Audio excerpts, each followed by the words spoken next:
ശരി, നമസ്കാരം. വിഷു നമസ്കാരം. നമസ്കാരമുണ്ട്. എന്ത് പറ്റി? ഇത് കല്യാണം പിന്നെയും വല്ലതും കഴിച്ചതാണോ? അതോ എന്താ ഈ മാലയൊക്കെ? ഭയങ്കര സന്തോഷമുണ്ട്. കാരണം എനിക്ക് പുറത്തു നിന്നും ഒരു എക്സലൻസ് അവാർഡ് എനിക്ക് കിട്ടി. പുറത്ത് നിന്ന് പറഞ്ഞാൽ നമ്മുടെ ഈ ഓഡിറ്റോറിയത്തിന്റെ പുറത്ത് വല്ല പിള്ളേർ വെച്ചതായിരിക്കും. അത് നിങ്ങൾ എടുത്തോണ്ട് പോകരുത്. അത് അവർക്ക് വീട്ടിൽ കൊണ്ടുവരാനുള്ളതല്ലേ. ഇവിടെ ഒന്നും അല്ല, പിന്നെ ചൈനയിൽ നിന്ന് എനിക്കൊരു എക്സലൻസ് അവാർഡ് ഇന്ന് കിട്ടും. ഓ കലക്ക് കേട്ടാ. ഒന്ന് വരാമോ? ഓ വരാലോ. അല്ല, മോള് വരണം. മോള് അവിടെ ഇരുന്നു. ഇല്ല, ഞാൻ വരുന്നില്ല. ശരി കേട്ടോ.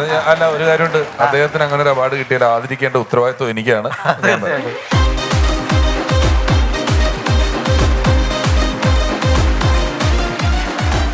ശ്രീ കേശവ മാമൻ, അദ്ദേഹം നമ്മളോടൊപ്പം ഒരുപാട് എപ്പിസോഡുകളിലുണ്ടായിരുന്നു. അദ്ദേഹം ചൈനയിൽ നിന്നും ഒരു എക്സലൻസ് അവാർഡ് ഏറ്റുവാങ്ങി വന്നിരിക്കുകയാണ്. അദ്ദേഹത്തിന് ഒരു പുരസ്കാരം കിട്ടുക എന്ന് പറഞ്ഞാൽ അത് ശരിക്കും അതിലെനിക്കൊരു വലിയ പങ്കുണ്ട്. അത് എനിക്കും കൂടി ഉള്ളതാണ്. അതിന്റെ പങ്ക് നിങ്ങൾക്ക് നിഷേധിക്കാൻ പറ്റില്ല. ഞാൻ കേശവ മാമനെ ഈ അവസരത്തിൽ ഒന്ന് അനുമോദിക്കുന്നു. അല്ല, കെട്ടിപ്പിടിച്ചോട്ടെ. അല്ല, ഞാൻ ഇത്രയും നാളെ ഈ വേദിയിൽ ഇരുന്നിട്ട് എന്തോരം പിള്ളേർക്കൊക്കെ നിങ്ങൾ ഇവിടെ അവാർഡ് കൊടുത്ത്, എക്സലൻസ് അവാർഡ്. ഒരു അവാർഡ് എനിക്ക് വന്നു ഇത്രയും പ്രായമുള്ള. അല്ല, ഞാനൊന്ന് ആദ്യം അനുമോദിക്കട്ടെ. അത് അങ്ങനെ പറയല്ലേ. അത് വിട്. എനിക്ക് പറ്റിയത് പറ്റി. ഉറപ്പായിട്ടും അംഗീകാരങ്ങൾ അംഗീകരിക്കപ്പെടേണ്ടത് തന്നെ കേട്ടാ.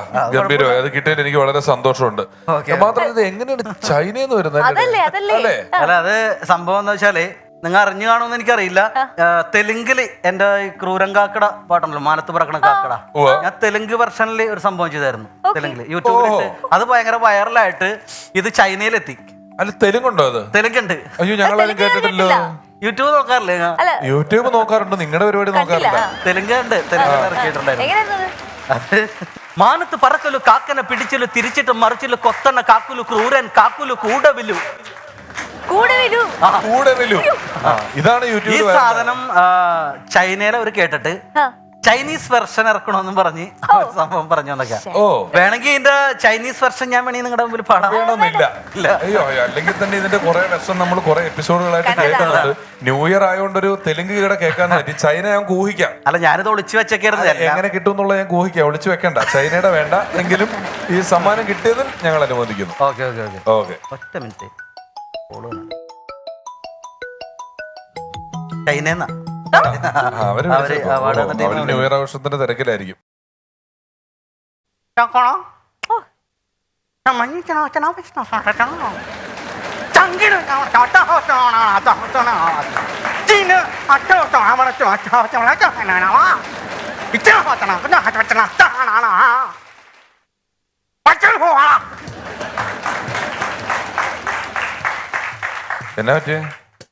എന്നാ പറ്റിയ ഒരു ചതി പറ്റി വിഷാരടി.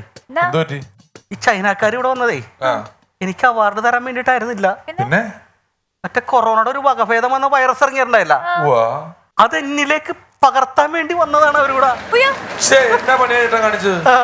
ഞാൻ നിങ്ങളെ കെട്ടിപ്പിടിക്കുക ഉമ്മയൊക്കെ വയ്ക്കുകയോ ചെയ്തില്ല. എനിക്ക് വരൂല്ലേ ഇനി അത്? എന്തിനൂടെ കിടന്ന് ഒച്ചെടുക്കണ? എനിക്ക് എന്ത് കിട്ടിയാലും അതിന്റെ പങ്ക് പിഷാരടിക്കേണ്ട ഉള്ളതാണെന്ന് നേരത്തെ പറഞ്ഞല്ലേ. അതിന്റെ പങ്ക് അങ്ങനെ എടുത്തോ.